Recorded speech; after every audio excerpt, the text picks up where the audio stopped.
Yemen के Houthi ने Israel के खिलाफ खुली जंग का ऐलान कर दिया है। वहीं इजराइल अब इस बात पर माथापच्ची कर रहा है कि वो हूती पर सीधा हमला कैसे करे, क्योंकि यमन की दूरी इजराइल से करीब 2000 किलोमीटर है।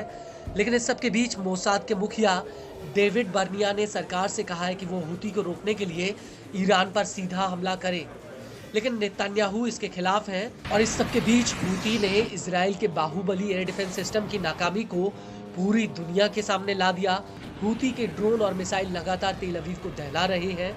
वहीं दूसरी तरफ इजराइल के एयर डिफेंस सिस्टम अब हूती के हमलों का पता तक नहीं लगा पा रहे। और अब इसी कड़ी में हूती ने लगातार चौथे दिन तेल अवीव पर एक और बड़ा हमला किया है। दरअसल हूती का कहना है कि उसने तेल अवीव पर 2 बड़े ड्रोन हमले किए।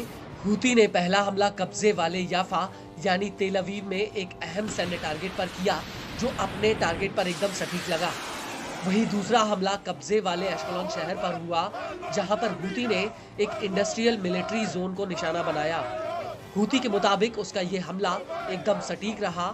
इस हमले को लेकर हूती के प्रवक्ता ब्रिगेडियर जनरल याहा सारी ने एक बयान भी दिया है। नफ़ज़ सिलाहुल जव्विल मुसय्यर फिल क़ुव्वात मुसल्लहत यमनिया अमलियतैन अस्करियतैन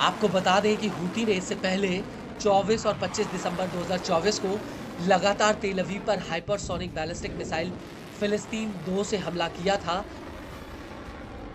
लेकिन इन मिसाइल हमलों के अलावा हूती ने इजराइल और अमेरिका को एक और बड़ा झटका दिया है। वो ये है कि हूती ने यमन के भीतर इजराइल की खुफिया एजेंसी मोसाद और अमेरिका की खुफिया एजेंसी CIA के एक जासूसी नेटवर्क का भंडाफोड़ किया है। हूती के मुताबिक ये नेटवर्क यमन के भीतर हूती के खिलाफ अमेरिका और इजराइल के लिए जासूसी कर रहा था। हूती के मुताबिक उसने इस नेटवर्क के कई जासूसों और सहयोगियों को पकड़ा है, जिन्हें भगौड़े हामिद हुसैन फैयाद मुजाली ने भर्ती किया था। हूती के मुताबिक इन जासूसों को हूती के खिलाफ इंटेलिजेंस मिशन पर लगाया गया था, जिसमें इन्हें मिसाइल फोर्स, ड्रोन फोर्स और अन्य सैन्य अड्डों की जासूसी और उनका पता लगाने का जिम्मा सौंपा गया था। लेकिन इन जासूसों का मुख्य काम हूती के मुखिया यानी अंसार अल्लाह मूवमेंट के प्रमुख सैयद अब्दुल मलिक अल हूती की लोकेशन का पता लगाना था। यहाँ पर आपको ये भी बता दें कि हाल ही में इजराइल के रक्षा मंत्री इजराइल काट्स ने हूती के नेताओं का पूरी दुनिया में कहीं पर भी सिर काटने का ऐलान किया था। और अब इस खबर के बाद ऐसा लगता है कि मोसाद के टारगेट पर हूती के मुखिया हैं।